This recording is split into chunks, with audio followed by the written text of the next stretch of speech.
Meus irmãos, a paz do Senhor. Você está no canal EBD Clebson Silva.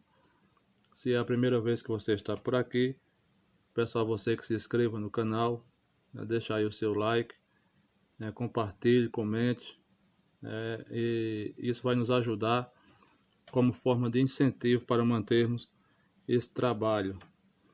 Nós estamos estudando nesse quarto trimestre do ano de 2020, a lição da CPAD intitulada A Fragilidade Humana e a Soberania Divina, o Sofrimento e a Restauração de Jó. Nós estamos na lição de número 11, essa lição que tem por título A Teologia de Eliú, o Sofrimento é uma Correção Divina. Aí está o título, ele fazendo essa pergunta, Já vimos as lições dos demais amigos de Jó, Elifaz, Bildade e Zofar. Agora chega a vez do mais novo falar, Então, nós vamos ver nessa lição de hoje a teologia apresentada por esse jovem chamado Eliú, O texto áureo da nossa lição, ele diz o seguinte: ao aflito livra da sua aflição, e na opressão se revela aos seus ouvidos. Está lá em Jó, capítulo 36, e o versículo de número 15. Então, já respondendo aqui essa questão do título, a pergunta que o título faz, a resposta já está bem aqui na verdade prática, quando diz assim: o sofrimento não deve ser visto apenas sob o aspecto punitivo, mas principalmente educativo. Então nós já começamos a entender que o sofrimento é uma correção divina, mas também não somente uma correção, ele também traz um aspecto de educativo, para educar os seus filhos, Então vemos aqui já na verdade prática, esses dois aspectos do sofrimento, na vida do ser humano, O primeiro é de punição, e o outro de educação. Vamos mais à frente, dando continuidade. Os objetivos da nossa lição, que devem ser alcançados no próximo domingo. O objetivo geral é mostrar que o sofrimento pode ser usado por Deus com fim pedagógico, com fim de ensinamento, de instrução. Objetivos específicos: o primeiro diz assim: explicar que Deus, como soberano, pode se revelar e falar por meio do sofrimento. Nós vemos isso em várias partes da Bíblia. Segundo, destacar que a soberania de Deus não se sobrepõe ao seu amor, Deus, nós vamos ver também que Deus nunca usou a sua justiça distinta do seu amor, Toda a aplicação ou punição da justiça de Deus, ela sempre vem acompanhada pelo seu amor. E o terceiro e último dos objetivos específicos é afirmar que Deus não tem prazer no sofrimento, mas pode usar as adversidades para nos educar. Então, vale a pena salientar que, mesmo Deus usando o sofrimento para punir e para educar, Deus ele não se comporta como um sádico, Deus não é um sádico que gosta de ver seus filhos sofrerem. Pelo contrário, Deus é amor e quer ver aquilo que nós venhamos a ser felizes, Então, vamos dar continuidade aqui. A nossa leitura bíblica em classe, ela se encontra no livro de Jó, capítulo 32, versículos 1 a 4. Depois o capítulo 33, versículo também de 1 a 4. E depois o versículo 34, o versículo de 1 a 6. E depois o versículo 36, no capítulo de 1 a 5. Nós não vamos fazer essa leitura, como os irmãos já estão acostumados, mas eu recomendo que você leia todos esses capítulos por inteiro, né? Em sua Bíblia, porque é bem melhor do que você ler apenas o que está escrito aqui na leitura bíblica. Então você vai ter uma melhor compreensão se você ler por completo. Então vamos lá, a nossa introdução, ela diz o seguinte: veremos a teologia de Eliú exposta em 4 grandes discursos teológicos, né, a partir de Jó capítulo 32, verso 30, e até o 37. Esses discursos se contrapõem ao que Jó e seus amigos proferiram para Eliú. Os amigos de Jó falharam na exposição de suas ideias ao patriarca. Este, por outro lado, se equivoca ao apresentar o seu conceito de Deus para fundamentar sua defesa. Assim, mostraremos que Eliú revela um Deus soberano que age segundo o seu conselho e não está obrigado a dar resposta ao homem. Além de não haver qualquer injustiça em suas ações, pois, segundo o jovem amigo de Jó, o sofrimento é uma ação pedagógica de Deus para corrigir o homem. Então, essa aqui nós já vimos, entendemos que Eliú, ele vai falar logo após os outros 3 amigos, né? E ele vai trazer na sua fala uma teologia diferente, ele vai trazer um novo conceito que ainda não tinha sido abordado, né? Ele vai falar a respeito do sofrimento. A gente percebeu e vimos nas lições passadas que cada um dos amigos de Jó trouxeram um aspecto, né? Um aspecto teológico para fundamentar aquela enfermidade na vida de Jó. Então a gente percebeu que Elifaz diz que só os pecadores sofrem, né? Essa foi a afirmação teológica de Elifaz. Logo em seguida, vimos a de Bildade, que diz: se tem sofrimento, tem pecado escondido, né? Assim Bildade pensava e afirmava que se Jó estava sofrendo, era porque Jó tinha algum pecado oculto, né? Depois veio Zofar, diz que quem é justo de verdade não passa por tribulação, né? Então eu estava acusando Jó de um fingimento, de uma falsa justiça, né? E que Jó também tinha pecados ocultos. Agora, Eliú, ele vem trazendo uma nova perspectiva para justificar esse sofrimento de Jó, né? Ele vai afirmar que esse sofrimento de Jó era mais uma pedagogia de Deus, querendo tratar Jó ou corrigi-lo, né, por alguma falta que ele tivesse. Então nós vamos ver isso em toda a nossa lição, né? Vamos dar continuidade para a gente perceber e entender melhor o pensamento desse homem chamado Eliú. Quem era Eliú? Temos aqui uma breve biografia de Eliú. Também nós vamos ver aqui que no texto, o próprio texto da nossa lição, no seu versículo de número 2, ele vai fazer um breve resumo da biografia de Eliú, né? Eliú é descrito no texto sagrado como sendo filho de Buzita, da família de Raon, possível descendente de Buz, filho do irmão de Abraão, Naor, né? Isso a gente vê lá em Gênesis capítulo 22, do versículo 20 ao versículo 21, né? Aí a gente percebe, irmãos, que ao contrário dos outros personagens do livro de Jó, incluindo o próprio patriarca, né?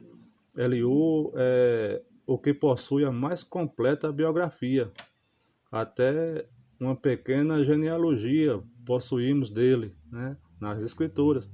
Era filho de Baraquel e tinha por avoengo a Raon, né, pertencente ao clã dos Buzitas, uma tribo que habitava a península da Arábia, né? Isso aí está lá em Jó capítulo 32, verso 2, né? Onde ainda hoje é possível encontrar pelo Oriente Médio várias tribos descendentes dos Buzitas, continuam a viver como se estivessem arrendado no campo e no espaço, né?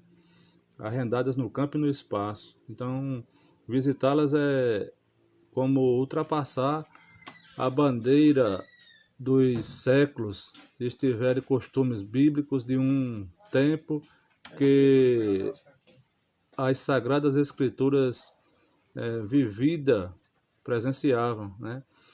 Em hebraico, Eliú significa Ele é o nosso Deus. Como aquele tempo, os nomes revelavam não somente o caráter, mas também a crença das pessoas, concluía-se que a família de Eliú era uma família devota a Deus, né? Uma adoração verdadeira e fortemente centralizada em princípios sadios e ortodoxos. Eis o porquê de Eliú insurgir-se de forma tão apaixonada contra os amigos de Jó, né? Então, sem conhecimento, distorciam, né, o conhecimento divino. Então, a gente já percebeu que Eliú era um sábio, né? Apesar de ser jovem, ele tinha muita sabedoria e também a sua ira se acendeu contra os três amigos, porque eles não achando que responder, né, como está lá no versículo de número 3, né, que versículo 2 e 3 diz que Eliú, aí sua ira também se acendeu contra os amigos de Jó, porque não achando que responder, todavia condenavam a Jó. Então, a gente percebe que Eliú ele tinha conhecimento e sabia se expressar, né? Entretanto, a gente percebe também que ele não se expressou durante a conversa dos outros três amigos, possivelmente por ser o mais jovem dele, né? O mais jovem dos três. E a gente sabe que na cultura oriental, quem era mais moço não podia participar dos discursos, né, antes ou durante a fala dos mais velhos, né? Então, fica aí uma pequena biografia de Eliú. Vamos passar para o primeiro ponto da nossa lição. Diz assim: o sofrimento como forma de revelar Deus. 1.1 diz o seguinte: esse primeiro discurso, Eliú destaca a queixa de Jó porque Deus não lhe respondera. Para o jovem, amigo de Jó, este não leva em conta a majestade divina que distingue o Criador de suas criaturas, né? Distingue o Criador de suas criaturas. Era como se Eliú dissesse a Jó: Deus não tem obrigação de responder a ele, né? Deus é soberano e não deve explicações a ninguém, né? Que Deus é soberano, nós sabemos e entendemos. A própria Bíblia já fala isso lá no Salmo 62, o verso 11. A palavra diz o salmista: uma coisa disse Deus, duas vezes a ouvir, o poder pertence a Deus. Então, que esta era um dos erros já de Eliú, né, que Jó não havia levado em conta que Deus era grande, né? Deus era grande e Jó era apenas uma criatura, não podia se comunicar com Deus. Nesse sentido, Jó havia ignorado que Deus é infinitamente maior do que o homem e não precisa explicá-lo acerca de suas ações nem de seu silêncio, né? Então, Jó estava ali em silêncio, o Senhor, Deus estava ali em silêncio e Jó estava buscando, né, fazer com que Deus respondesse às suas súplicas. Aí Eliú vai demonstrar para Jó que Deus não tem nenhuma obrigação, né? Deus não tem nenhuma obrigação de prestar contas ou de explicar o que ele faz ou o que deixa de fazer, né? Entretanto, a gente observa que Deus, apesar de ser um Deus soberano, ele também gosta e gosta de se comunicar com o ser humano, né? É, mesmo não tendo a obrigação de dar explicações ao ser humano, em muitas vezes a gente percebe Deus trazendo é, explicações do que iria fazer para os seus servos. Né? A exemplo disso, nós vemos em Abraão, quando Deus relata a Abraão que iria fazer com Sodoma e Gomorra. Né? A gente vê também em Amós, capítulo 3, né, a gente percebe que Deus ele vai tratar ali com o povo e querendo que o povo voltasse para ele, e ele vai falar acerca do que fez e do que iria fazer. Né? Então, apesar de Deus ser soberano, ele ainda comunica-se com os seres humanos. 1.2 1.2 diz o seguinte: o orgulho do homem priva-o de ouvir Deus. Né? Vamos lá. Todavia, mesmo sendo um ser transcendente, Deus não deixa de se revelar ao homem quando julga necessário. Por isso, Eliú não aceita o argumento de Jó sobre o silêncio de Deus, pois ele fala ao homem de várias maneiras, incluindo sonhos e visões. Né? Então a gente já percebe aqui uma coisa, é que Deus ele sempre quis manter esse relacionamento com o ser humano, né? Sempre quis manter esse relacionamento com todos os seres humanos. É, a gente percebe que no Antigo Testamento também, a gente lendo ali, analisando, vemos que o homem se aproximava de Deus baseado no medo, né? Ou a aproximação era baseada no medo, a ponto de o povo pedir para Moisés ir falar com Deus, né? Não o homem, porque o homem tinha medo de falar com Deus e morrer, né? Mesmo Deus se mostrando amoroso, o povo ainda temia, ainda tinha medo de Deus, né? Porém, Deus sempre quis dialogar com o homem, né? Quis um relacionamento com ele, a ponto de Deus mandar Moisés construir um tabernáculo no meio do povo, né, para mostrar ao povo que Deus não queria o seu mal, né, e nem não era nenhum carrasco. Ao contrário disso, era um Deus amoroso que estava querendo viver, né, e conviver com a sua criação, que eram os seres humanos. A ponto, então, o querer de Deus é tão grande e a graça de Deus é tão maravilhosa, a ponto de Deus despojar-se da sua glória, tomar a forma humana, né, e viver nesse mundo igual a nós, né, passando pelas mesmas dores, pelos mesmos sofrimentos, né, e tendo conhecimento maior de nossas dores, de nossas necessidades. Esse é o nosso Deus que quer e deseja muito relacionar-se conosco, né? Então, nós vemos aqui que Eliú não aceita, né, esse argumento de Jó, né, esse argumento de Jó sobre o silêncio de Deus, né, porque ele fala que o homem não escuta Deus por causa do orgulho do homem, né, porque Deus está sempre falando de várias formas e de várias maneiras, como diz lá em Hebreus, capítulo 1, e o versículo 1 e 2, né, havendo Deus falado por meio dos profetas, hoje veio nos falar por meio de Cristo, né? Então, temos ali a expressão de que Deus havia falado e fala de várias maneiras. De acordo com Eliú, o problema não é o silêncio do Altíssimo, mas o orgulho humano que não lhe permite escutá-lo, né? Eliú acusa, né? A gente percebe aqui que Eliú está acusando o Jó de ser orgulhoso, né? Para ele Deus estava falando, né? Mas o orgulho de Jó o impedia de ouvir o que saía da boca de Deus, que no conceito de Eliú seria a palavra culpado, né?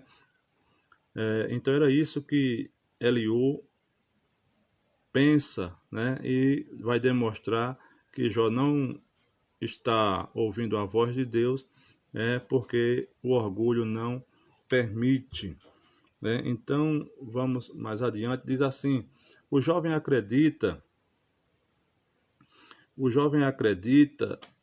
que mesmo o patriarca, considerando-se moralmente puro, padece do pecado de orgulho, né? Do pecado de orgulho. Na visão de Eliú, a relação de Deus, a revelação de Deus tem o propósito de livrar o homem da soberba que o conduziria à morte. Isso aí está lá em Jó 33, do versículo 17 ao versículo 18, né? Apesar de ser um pecado comum, né, à humanidade, o orgulho, nós não encontramos esse tipo de pecado em Jó, né? Em tudo isso a Bíblia diz, não pecou Jó. Então, durante essa provação de Deus na vida de Jó, a gente percebe que não houve pecado, muito menos o de orgulho. Essa era uma visão equivocada que Eliú fazia de Jó, né? Porque Jó não teve orgulho durante a sua provação, mesmo porque o próprio Deus falava e o próprio escritor fala que em toda a sua provação não pecou Jó contra o Senhor, né? A visão de Eliú, é, Deus estava, na visão de Eliú, Deus estava punindo, né, um culpado, né, para corrigi-lo e livrá-lo da morte certa. Então, aquela punição, o sofrimento de Jó, no conselho de Eliú, era apenas uma correção de Deus para livrar ele de um mal maior, né, que seria a morte. 1.3 diz o seguinte: além de sonhos e visões, Eliú também destaca que Deus usa a enfermidade como um dos canais de comunicação entre Deus e o homem, né? Isso está lá em Jó, capítulo 36, versículo 19 a 20. Então a gente percebe aqui que Eliú mostra que Deus tem vários meios de se comunicar, ora com provação, ora com punição, ora no meio da misericórdia. De várias formas Deus se comunica com o ser humano, né? A gente percebe isso, que, por exemplo, Deus se comunicando com o homem e punindo. A gente percebe isso na vida de Miriam, irmã de Moisés, né? Quando ela se juntou com Arão para falar contra o ministério de Moisés, Deus, a Bíblia diz que Deus estava ouvindo e puniu Miriam com lepra. E onde é que está a comunicação? No fato da punição, né? Do fato de Deus, com aquela punição, Deus estava dizendo que estava reprovando a ação de Miriam, né? Aí, por causa dela, ele pode enviar um anjo dessa forma. Esse mensageiro anuncia o que é justo, bom, a fim de recuperar o estado de justiça que Jó desfrutava antes da enfermidade, né? Antes da enfermidade. Então a gente percebe aqui, não seria um anjo qualquer, né? A gente já vimos aqui que esse anjo ele tem capacidade intercessória, né? Porque anjo comum ele não recebe adoração e nem também intercede. Então já mostra aqui que é um anjo diferenciado, né? Já é um anjo diferenciado que está agindo naquele momento mediante a graça de Deus, né? As funções que são atribuídas a esse mensageiro mediador fazem com que os intérpretes bíblicos vejam nesse ser celeste uma referência ao anjo do Senhor. Exemplo que nós temos ali em Juízes capítulo 6, versículo de número 11. Nós vemos também em Gênesis capítulo 22, né? São referências onde mostra a presença dessa teofania de Deus, né? Isso aqui é uma manifestação de Cristo no Antigo Testamento, né? Que é a teofania. Nós vemos isso lá em Gideão, né? Quando o anjo do Senhor aparece a Gideão e diz que ele é um varão valoroso, né? Então ali não era um anjo comum, não era um anjo mensageiro. A Bíblia faz referência colocando um artigo, dizendo que um artigo especificando que tipo de anjo era e quem era esse anjo, né? Então diz mais aqui: não há dúvidas de que esse mediador é a mesma testemunha celestial que Jó pedia que defendesse a sua causa, em Jó 16, 19. O Redentor que o justificasse depois de sua morte. Diz assim o versículo 16, capítulo 16 e o verso 19. Saibam que agora mesmo a minha testemunha está no céu, nas alturas está o meu advogado. Então a gente já percebe aqui que Jó não está clamando por um defensor na terra, né? Jó está clamando por um defensor celestial. Jó está pedindo a alguém que defenda a sua causa no céu, diante de Deus, né? E nós sabemos quem é esse defensor que está no céu, que está diante de Deus, intercedendo por nós, né? Chama-se Jesus Cristo, o justo, né? O ministério desse mensageiro é um ato decorrente inteiramente da graça de Deus em favor de Jó, para mediar sua causa e resgatá-lo, né? A gente vê isso aqui em Jó capítulo 33, o versículo 24, que diz: para ser-lhes favorável e dizer, poupa-o de descer à cova e encontrarei resgate para ele, né? Então aqui está uma instrução de um advogado, a fala de um advogado que está pedindo para que Jó seja poupado, está intercedendo por Jó, né? Como eu já falei, a Bíblia fala que esse intercessor chama-se Jesus Cristo, né? Isso isso aqui é uma ação da graça de Deus, né, a favor de Jó, é a graça de Deus trabalhando a favor do homem, né? Isso aqui não vem porque Jó é mais justo, porque Jó é bom, porque Jó é santo, não. A Bíblia diz que a atuação dessa graça é um dom, né? É um presente de Deus, né? Porque se fosse por méritos humanos, aí sim o homem poderia se gloriar. Então Deus dá de graça para que ninguém se glorie, né? Louvado seja o nome do Senhor por isso. Vamos ao segundo tópico da nossa lição, que diz assim: o sofrimento como meio de revelar a justiça e a soberania de Deus. 2.1, né? Nós vemos aqui também, irmãos, que essa justiça de Deus, ela é sempre revelada, ela é sempre mostrada juntamente com o seu amor, né? Como eu já falei, Deus manifesta a sua justiça também juntamente com o seu amor. 2.1 diz o seguinte: a justiça de Deus demonstrada. Quando defende a justiça de Deus, Eliú faz coro com seus amigos na acusação contra Jó. Em sua perspectiva, os argumentos de Jó não passavam de insolência, né? Não passavam de insolência. Como pode o Todo-Poderoso agir com injustiça, conforme Jó deixou subentender? Deus jamais age injustamente, pois isso contraria sua própria natureza, né? Vimos que os amigos de Jó expressam o mesmo pensamento, né? É uma teologia uniforme, né? Na forma de oferecer, de oferecer Jó como um culpado, né?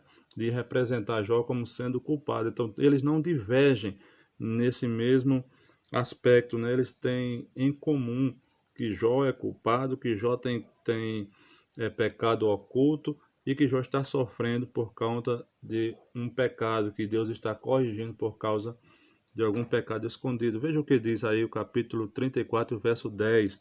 Diz assim: por isso, escutem-me vocês que têm conhecimento, longe de Deus esteja fazer o mal. O e do Todo-Poderoso o praticar a iniquidade. Então aqui, Deus, nós vemos aqui nas palavras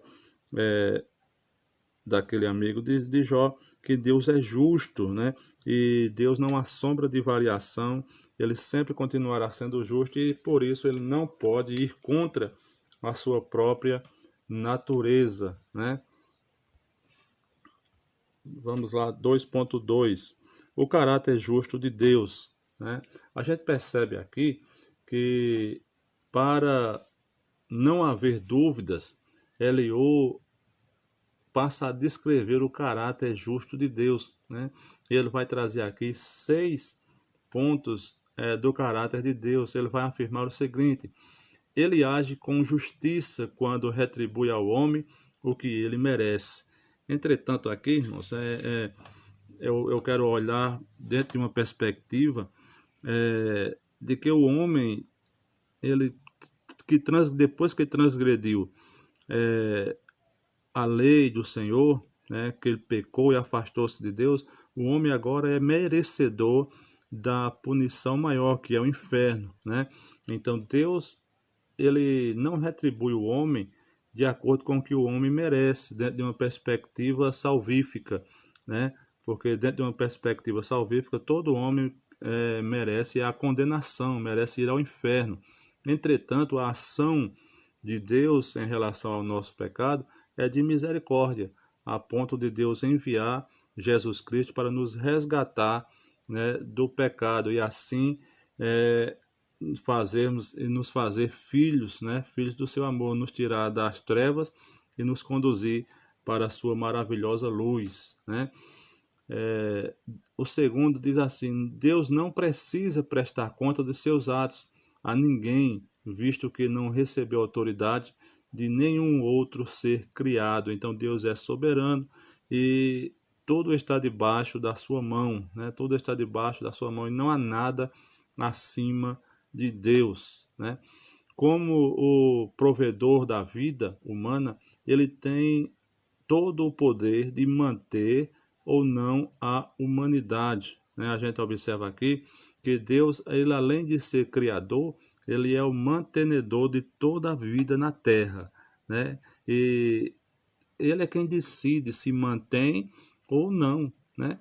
A gente tem falado muitas vezes, irmãos, que esse ano de 2020 foi um ano muito ruim, um ano terrível, mas observe que Deus nunca perdeu o controle de nada, né?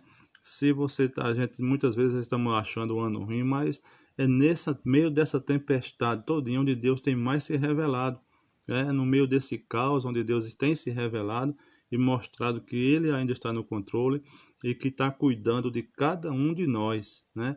Então, Ele é o mantenedor da vida. Se nós estamos vivos, é porque Deus tem cuidado de nós, né? Ele tem o poder de manter ou não, né? Ele pode acabar com toda a humanidade, basta apenas ele deixar o ser humano sem respirar por 20 minutos, 15 minutos, né? Então acaba toda a raça humana. Então é ele que sustenta tudo. O quarto diz assim: o Todo-Poderoso não faz acepção de pessoa, que sejam servos, que sejam reis, né? Que sejam pobres, né? Então a gente percebe aqui que o Todo-Poderoso, Deus não faz acepção de pessoa para punir, né? Ou para corrigir, né? Não tem isso. Eu vou trazer aqui para um período dentro de um assunto eclesiástico. Deus não quer saber se você, o seu cargo, né? Se errar, vai ser punido, do porteiro ao pastor, né? Da dirigente do círculo de oração à componente do conjunto. Não tem conchavos com Deus. Deus, ele vai punir o errado, né? Então ele não faz acepção de pessoa para punir ou para corrigir, né? Nem tampouco também para abençoar.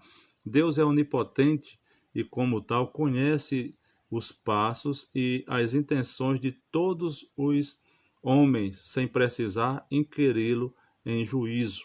Então Deus é conhecedor de cada um dos nossos passos e também de cada uma das nossas intenções do coração, né? É por isso que a palavra diz que a sua palavra é como uma espada afiada de dois gumes.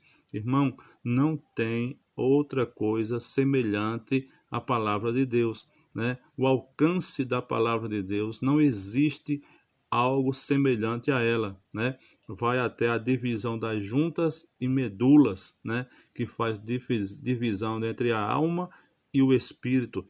Deus conhece tudo em todos, né? E o sexto diz, ele é justo para punir os maus, né? Sim, Deus é justo para punir os maus, né? Aqui a gente vemos aqui que ele descreve as características do caráter de Deus e tudo verdade, né? Tudo isso que ele colocou aqui são verdades, porém ele erra quando ele atribui justamente que Jó é pecador, né? Ele atribui pecado a Jó mediante essa justificativa dele, né? Essa justificativa de que Deus tem todos esses aspectos e, portanto, está punindo Jó por conta de pecado. 2.3. A defesa da soberania de Deus. Diz assim: atente agora à seguinte pergunta: será que Deus deve recompensá-lo segundo o que você quer ou não quer? Eliú encerra o capítulo mostrando a Jó que Deus, em sua soberania livre e livre vontade, não tem a obrigação de agir segundo o querer do homem. Então a gente observa aqui algo que muitos de nós precisaríamos aprender, né? Aprender com o que está sendo relatado aqui. Tem um movimento que tem adentrado em nossas igrejas, né, no meio cristão, que tem assolado e contrariado o verdadeiro evangelho.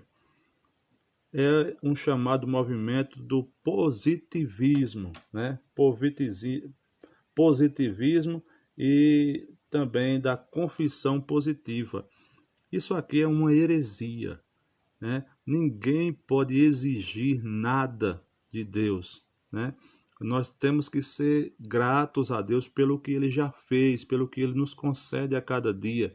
Entretanto, algumas religiões aí, ou alguns até mesmo líderes têm ensinado isso de forma equivocada, dizendo que devemos tomar posse daquilo que Deus conquistou na cruz do Calvário, ou seja, e essas bênçãos são somente terrenas, né? São somente terrenas. Eu vejo muitos líderes preparando a igreja para ter uma vida aqui na terra, né? Os líderes estão esquecendo de mostrar o céu, de pregar o céu, né? E que diz a Bíblia que o céu é conquistado à força, né? Com insistência que nós devemos alcançar o céu. Então, esse positivismo é antibíblico. Ninguém pode chegar diante de Deus e exigir alguma coisa. Deus nos concede é por graça, Deus nos dá é por misericórdia. Não é à toa que a Bíblia diz: pedi, pedi, e dá-se-vos-á. Sendo soberano, ele não está sujeito a qualquer julgamento humano. Por todo o livro de Jó, o autor destaca a soberania divina. Um exemplo disso está claro no uso da palavra todo-poderoso, né? Para Eliú, portanto, por ser soberano, Deus jamais age com injustiça, como Jó o dera a entender, né? Deus é soberano. Então a gente observa aqui que essa visão de que Eliú tem da defesa de Jó, dizendo que Deus está sendo injusto, na realidade foi uma visão equivocada, né? Porque nem Jó mesmo sabia por que ele estava sofrendo. Nem Jó sabia que a causa daquele sofrimento era uma provação, né, que tinha começado naquela reunião lá que Deus teve com Satanás, né? Ali começa o assunto, né, a respeito do caráter justo de Jó. Então, ali Jó não sabia disso, né? Então Eliú pensa que Jó está dando a entender que Deus está sendo injusto por puni-lo, né? Mas não é isso que Jó está tentando passar.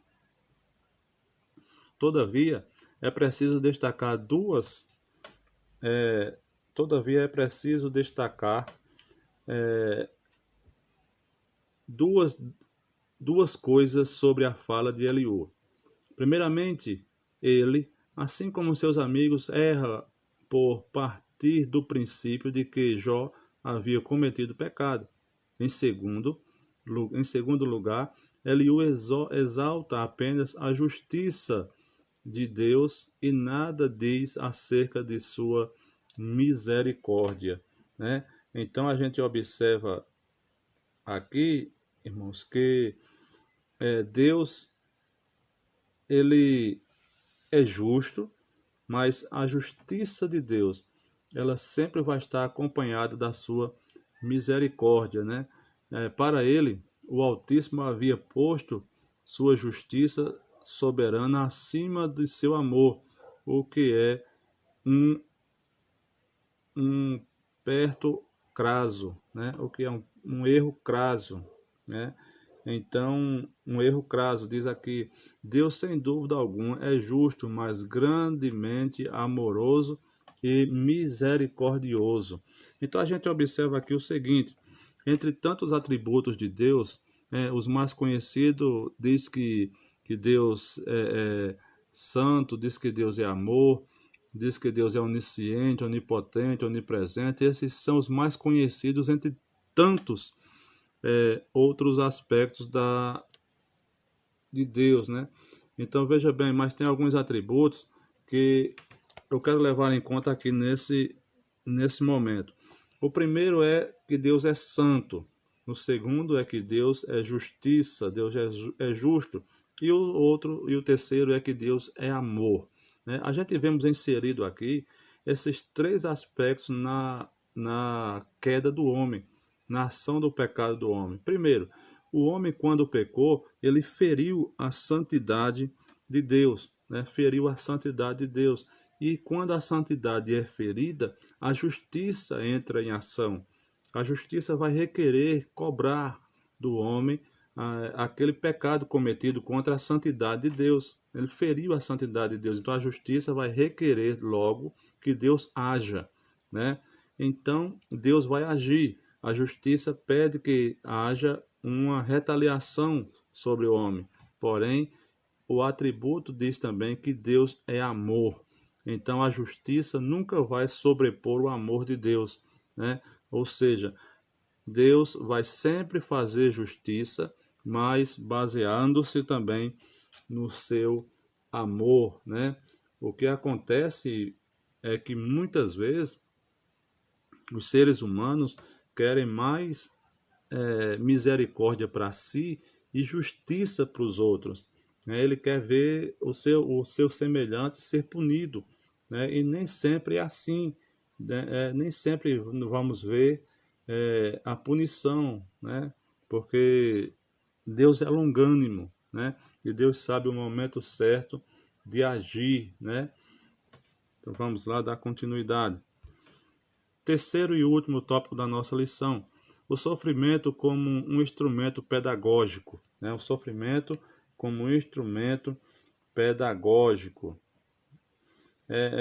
A gente vamos observar aqui, irmãos, que toda a experiência que alguém tenha com o sofrimento, pode prestar atenção que ela vai mudar alguém, ela vai transformar a vida de uma pessoa, né? Vai transformar a vida dessa pessoa que passou por esse sofrimento. A gente percebe claramente que essa pessoa que passou por esse sofrimento, nunca mais ela será a mesma pessoa, né? Nunca mais ela terá o mesmo pensamento, nunca mais terá a mesma ideologia, né? Ela vai ser transformada. O sofrimento nos ensina a chorar com os que choram, né? E se alegrar com os que se alegram. O tópico 3.1 diz o seguinte: o caráter pedagógico do sofrimento. Há uma diferença entre o pensamento teológico de Eliú e de seus amigos. Elifaz, Bildade e Zofar acreditam que o sofrimento de Jó era por causa de um pecado cometido por ele e sua recusa em reconhecê-lo. Eliú também crê dessa forma, mas ele vai mais além, né? Ele vai mais além. Ele acredita, ele, ele acredita que a gente vemos aqui que em toda a Escritura Deus permitindo, né, ao ser humano as provações, né? Vemos aí Deus permitindo o cativeiro, nós vemos aí Deus permitindo enfermidades, né? Tudo isso aqui é para punir, né, ou educar o seu povo. Tem um propósito no sofrimento, tem um propósito nas situações em que nós vivemos, né? Em tudo isso, a gente vê que Eliú ele vai mais além, vai mostrar algo mais, né? Embora compreenda que durante sua provação Jó se comportou de forma pecaminosa, Eliú introduz a ideia de que o sofrimento tem um caráter pedagógico. Isso aí está lá em Jó capítulo 36, o versículo 15, que diz assim: mas aos que sofrem, ele os livra em meio ao sofrimento, em sua aflição, ele lhes fala, né? Então a gente vê também aqui que diz: o caráter pedagógico do sofrimento está na capacidade de nos fazer refletir e voltar-se para Deus. Dessa forma, o justo aprende com o sofrimento, né? O justo aprende com o sofrimento. Então a gente percebe aqui que para Eliú, Jó tem um comportamento pecaminoso, né, quando não assume o seu pecado, né, por isso sofre a correção do Senhor, né, punindo e moldando o seu caráter, né.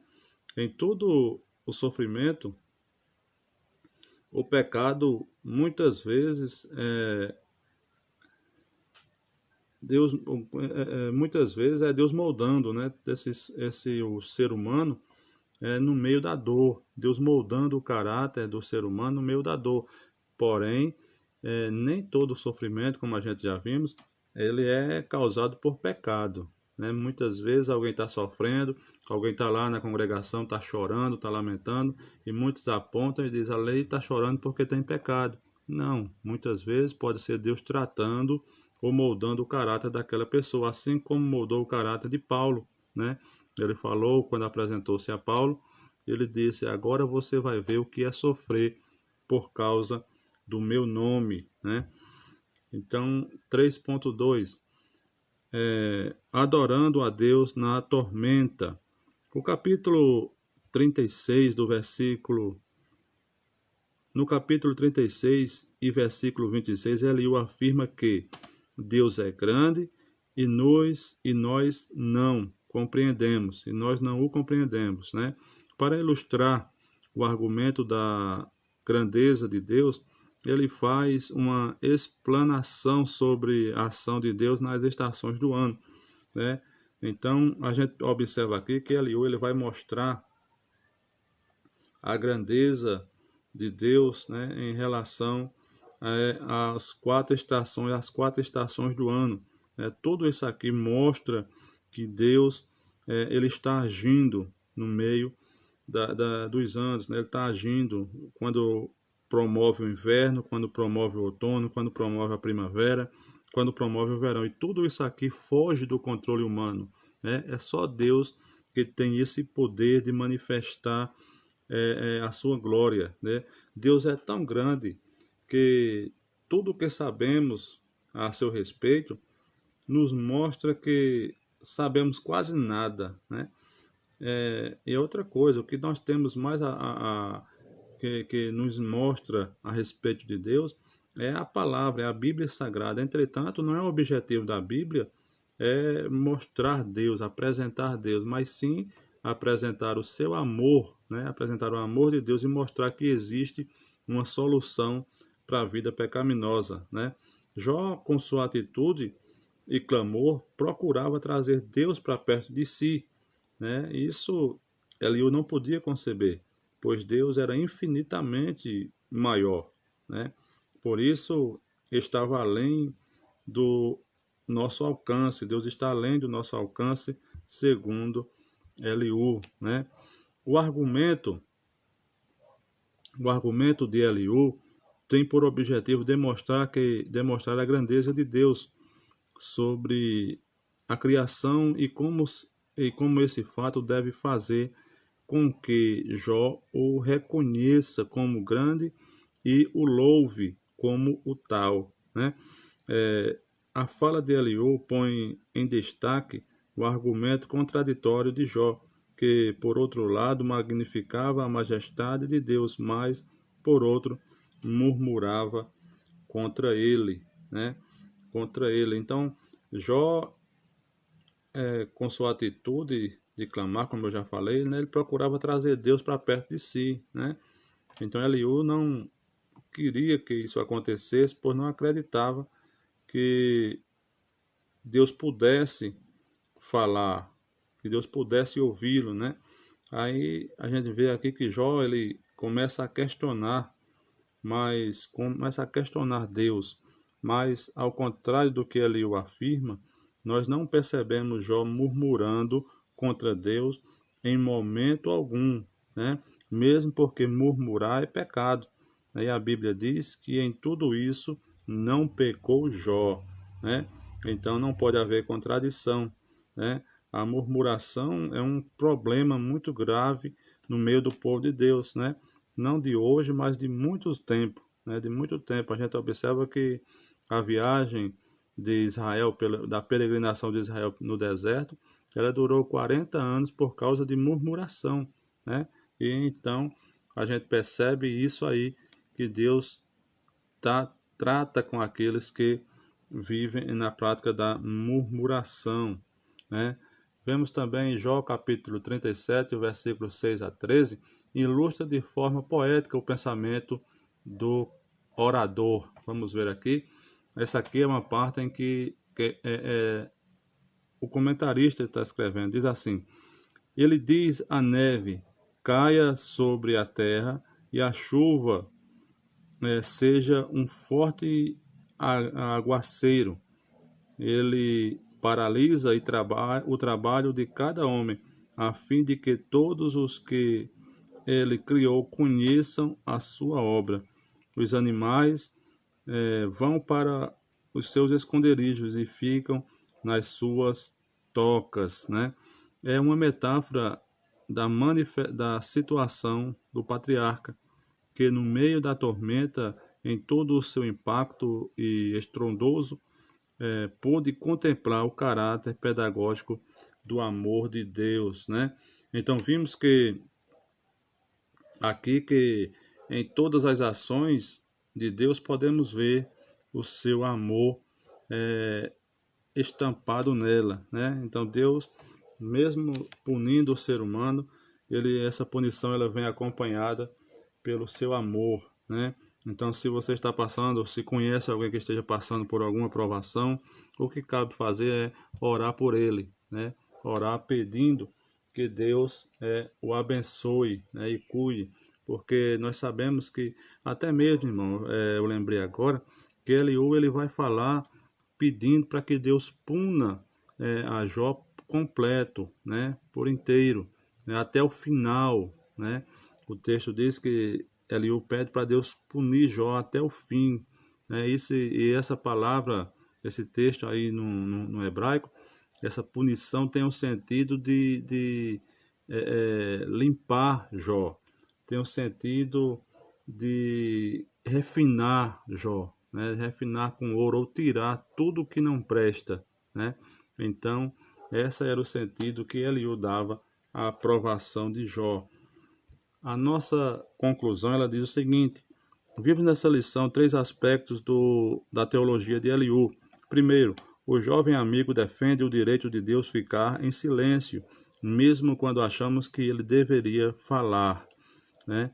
Acredita que Jó não consegue escutar a Deus devido ao orgulho, né? Entretanto, o equívoco de Eliú está no fato de associar o sofrimento de Jó ao pecado. Segundo ele, destaca que Deus tem todo o direito de ser soberano e, como tal, age com justiça. Todavia, ele se equivoca em colocar essa soberania acima do seu amor, né? Pois primeiramente Deus é amor e infinitamente, né? Ele vê no sofrimento um papel pedagógico, né? Então está aí a nossa conclusão, né? Então eu quero já agradecer a você que assistiu esse vídeo até o fim, né? Peço a você também que compartilhe aí com seu irmão, deixe o seu like, se inscreva aí no canal, é de graça, irmão. Se inscreva aí como forma de incentivo para que nós possamos continuar com esse trabalho, né? Que Deus abençoe a você, a toda a sua família. Está aí um pensamento, uma reflexão para a vida, né? Nas grandes batalhas da vida, o primeiro passo para a vitória é o desejo de vencer, né? Essa é uma frase do Mahatma Gandhi, né? Então que Deus em Cristo vos abençoe e livre e os guarde de todo mal. Até a próxima aula, se Deus permitir.